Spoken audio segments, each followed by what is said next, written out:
turn on the thing. Try that. Hey. Dun, dun, dun.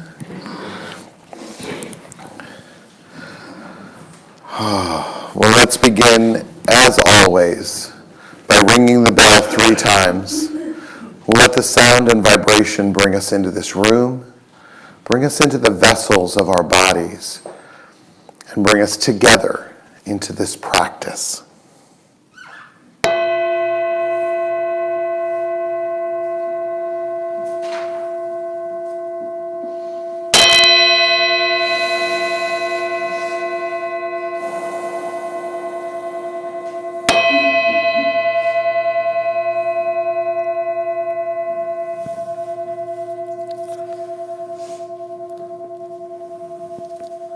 We can also begin by saying the refuge prayer together.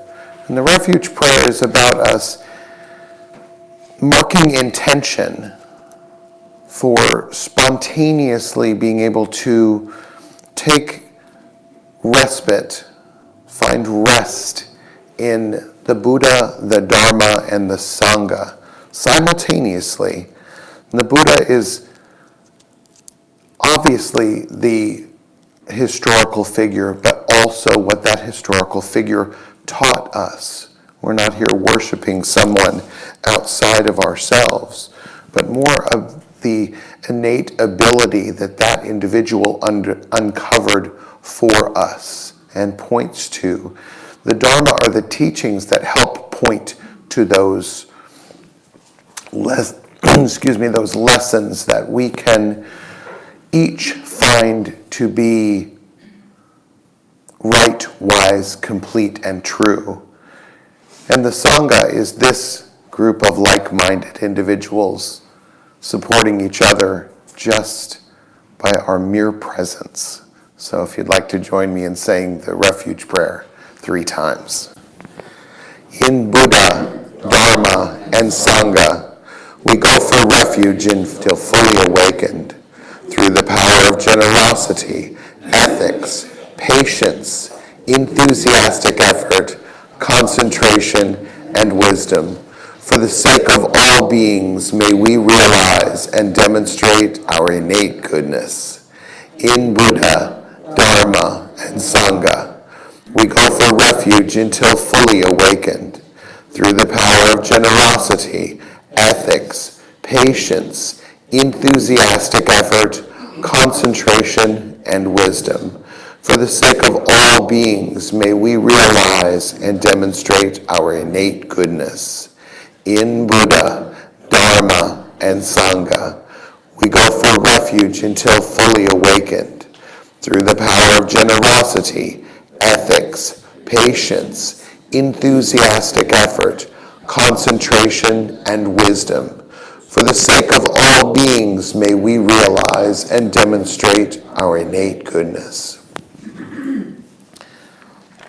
In our practice here together, we seek to experientially explore those teachings that we as individuals deem to be undeniably right, wise, complete, and true. Not because we're told that they're true, but through our own investigation, we have found them to be of benefit to not only ourselves, but to all other beings.